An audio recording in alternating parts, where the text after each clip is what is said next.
সাল্লাল্লাহু আলাইহি ওয়াসাল্লামের মক্কি জীবন বিশ্লেষণ করলে আমরা দেখি যে রাসূলুল্লাহর উপরে মক্কি জিন্দেগিতে যতগুলো সূরা নাযিল হয়েছে, একটা সূরা একটা আয়াতে কারিমার শুরুতেও আল্লাহ কিন্তু ইয়া আইয়ুহাল্লাযীনা আমানু দিয়ে শুরু করেননি। তাহলে কি মক্কা রাসূলুল্লাহর মক্কি জিন্দেগিতে কি মুমিন ছিলেন না? কথা বলেন না কেন?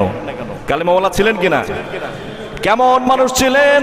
আবু বকর, ওমর, ওসমান, আলী, এমন মানুষ যারা দুনিয়াতে আয়শারায়ে মুবাশশারা, they are the top 10 people over the globe. Nobody will come from the till the day of judgment. কিয়ামত পর্যন্ত এরকম জান্নাতের সুসংবাদ প্রাপ্ত টপ 10 মানুষ আর কোনোদিন আসবে না। সুবহানাল্লাহ। এই মানুষগুলো রাসূলুল্লাহ সাল্লাল্লাহু আলাইহি ওয়াসাল্লামের মক্কি জিন্দেগিতে এসেছিলেন। এরপরেও আল্লাহ মক্কি জিন্দেগির একটা আয়াতেও ইয়া আইয়ুহাল্লাযীনা আমানু বলে সম্বোধন করেননি।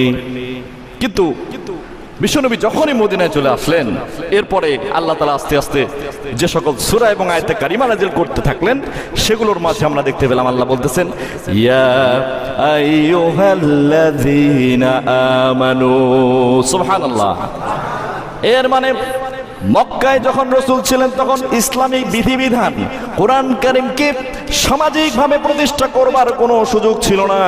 কিন্তু যখনই মদিনায় এসে রাসূলুল্লাহ ইসলামিক একটা রাষ্ট্র কায়েম করলেন, কোরআনের ভিত্তিতে যখন ব্যবসা বাণিজ্য, সমাজ, পরিবার, এমনকি বিচার বিভাগগুলো আল্লাহর রাসূল চালাতে শুরু করলেন, তখনই আল্লাহ ঈমানদার হিসেবে সেই মানুষগুলোকে স্বীকৃতি দিলেন। বলেন সুবহানাল্লাহ। তার মানে কোরআন কারীমের এই বিধান শুধু মসজিদের মধ্যে নয়, আপনার আমার জিন্দেগির মধ্যে, পরিবারের মধ্যে আনয়নের প্রচেষ্টা না করা পর্যন্ত আপনি আমি ইয়া আইয়ুহাল্লাযীনা আমানুর যোগ্যতা অর্জন করতে পারবো